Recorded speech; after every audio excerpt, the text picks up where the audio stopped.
سلطان محمود غزنوی اور ایک سید زادہ۔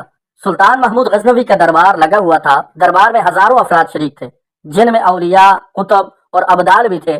سلطان محمود غزنوی رحمۃ اللہ تعالی علیہ نے سب کو مخاطب کر کے کہا، کوئی شخص مجھے حضرت خضر علیہ السلام کی زیارت کرا سکتا ہے؟ سب خاموش رہے۔ دربار میں بیٹھا ایک غریب دیہاتی کھڑا ہوا اور کہا، میں زیارت کرا سکتا ہوں۔ سلطان نے شرائط پوچھی تو عرض کرنے لگا، 6 ماہ دریا کے کنارے چلہ کاٹنا ہوگا، لیکن میں غریب آدمی ہوں، میرے گھر کا خرچہ آپ کو اٹھانا ہوگا۔ سلطان نے شرط منظور کر لی۔ اس شخص کو چلہ کے لیے بھیج دیا گیا اور گھر کا خرچہ بادشاہ کے ذمہ ہو گیا۔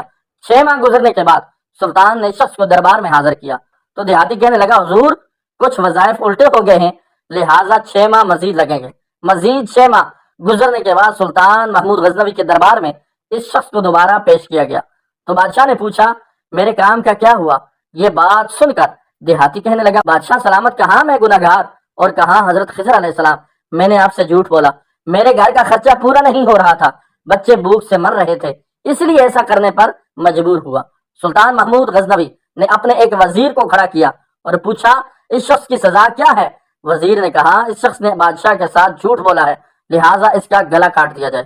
دربار میں ایک نورانی چہرے والے بزرگ بھی تشریف فرما تھے، کہنے لگے، بادشاہ سلامت، اس وزیر نے بالکل ٹھیک کہا ہے۔ بادشاہ نے دوسرے وزیر سے کہا، آپ بتاؤ۔ اس نے کہا، سر، اس شخص نے بادشاہ کے ساتھ فراڈ کیا ہے، اس کا گلا نہ کاٹا جائے بلکہ اسے کتوں کے آگے ڈالا جائے تاکہ یہ ذلیل ہو کر مرے، اسے مرنے میں کچھ وقت تو لگے۔ دربار میں بیٹھے اسی نورانی چہرے والے بزرگ نے کہا، بادشاہ سلامت، یہ وزیر بالکل ٹھیک کہہ رہا ہے۔ سلطان محمود غزنوی رحمۃ اللہ تعالی علیہ نے اپنے پیارے غلام ایاز سے پوچھا، تم کیا کہتے ہو؟ ایاز نے کہا، بادشاہ سلامت، آپ کی بادشاہی سے 1 سال ایک غریب کے بچے پلتے رہے، آپ کے خزانے میں کوئی کمی نہیں آئی اور نہ ہی اس کے جھوٹ سے آپ کی شان میں کوئی فرق پڑا۔ اگر میری بات مانے تو اسے معاف کر دیں، اگر اسے قتل کر دیا تو اس کے بچے بھوک سے مر جائیں گے۔ ایاز کی یہ بات سن کر محفل میں بیٹھا وہی نورانی چہرے والا بابا کہنے لگا، ایاز بالکل ٹھیک کہہ رہا ہے۔ سلطان محمود غزنوی رحمۃ اللہ تعالی علیہ نے اس بابا جی کو بلایا اور پوچھا، آپ نے ہر وزیر کے فیصلے کو درست کہا، اس کی وجہ مجھے سمجھائی جائے۔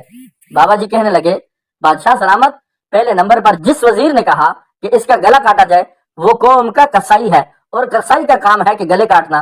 اس نے اپنا خاندانی رنگ دکھایا، غلطی اس کی نہیں، آپ کی ہے کہ آپ نے ایک کسائی کو وزیر بنا لیا۔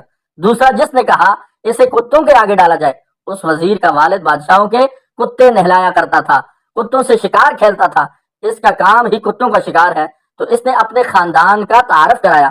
آپ کی غلطی ہے کہ ایسے شخص کو وزارت دے دی، جہاں ایسے لوگ وزیر ہوں گے وہاں لوگوں نے بھوک سے ہی مرنا ہے۔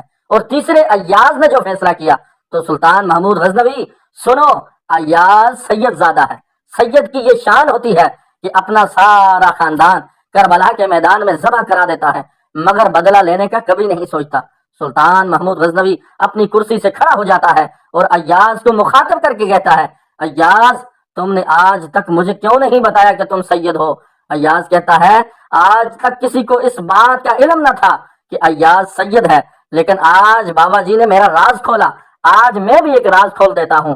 اے بادشاہ سلامت، یہ بابا جی کوئی عام ہستی نہیں، یہی حضرت خضر علیہ السلام ہیں۔